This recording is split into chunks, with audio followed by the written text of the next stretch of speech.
Hello again, telecom people. So what I'm going to show you today is how to terminate a Cat 5e cable on a Cat 5e jack. And I know it's the most basic of operations, but I do see it done incorrectly many times. So let's just run through it. So what you'll do first is take your technician scissors and you're going to score the cable probably about 2 inches back from the end. Just a light score with the blade. That should snap and should be able to pull that off pretty easily. Then inside you have this string, which we're going to use to strip the jacket back a little further, just to make sure when you scored here that you didn't nick any of the conductors. So hold back on the string, hold back on the conductors, and just pull back about another 2 inches. Okay, then at this point you can cut the string and get rid of it. Okay, peel back the jacket, cut that and get rid of it. Just make sure you don't nick the conductors. Okay, and you have your 4 colors: blue, orange, green, brown. So what you do next is grab your jack, and you'll see the jack's color coded with A and B, an A and B pin out. 98% of the time you're going to see a B pin out. For it depends on the customer's existing network, but most likely it's going to be a B. So in this case, it's pretty self-explanatory. Obviously, in that slot, you would put your white brown, you'd put your solid brown, then your solid green, then your solid blue. Here you would put your solid orange, your white green, and your white blue. Okay, so your orange and brown are on the inside. So let's get those two out of the way first. So bend back your blue and green.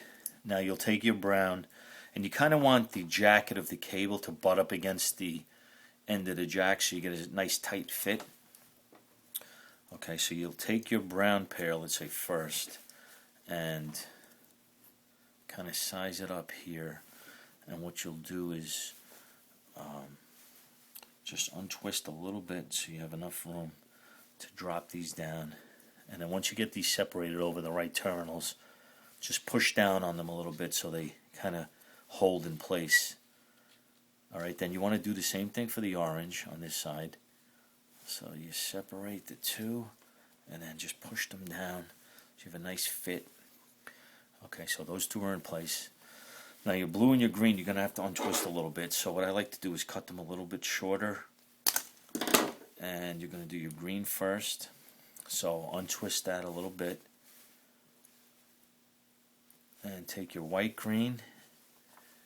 Push that down. Take your solid green. Push that down. Your blue is next.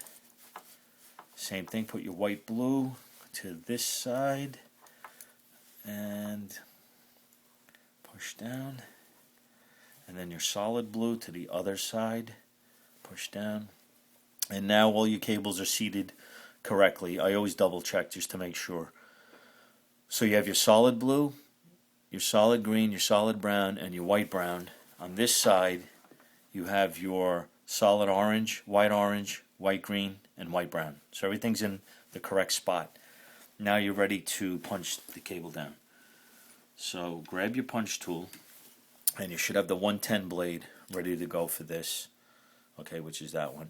Now that sharp side of the blade you want to the outside of the jack. Okay, because that's going to cut your cable as well as seat it when you press down on it. So you want to hold your jack firmly because it will slip and you could actually send the punch tool through your finger, which I've done a couple of times. So get your tool over each conductor one at a time and push down firmly. It'll punch and cut. I'm going to do 4 times on one side and flip it around, and it's going to be 4 times on the other side. Remember, make sure you hold the jack in place because it will slip. Okay, so that's it. So you terminated your 8 conductors. You have a nice clean cut on each side, and You've maintained your twist right up to the pins, which you want to do for your speed. And the last step is to take your cover and just snap it in place. That'll make sure none of the conductors pop out while you're putting the jack into the faceplate and the faceplate into the wall. So that's how you terminate a Cat 5e cable, and it's ready for the faceplate.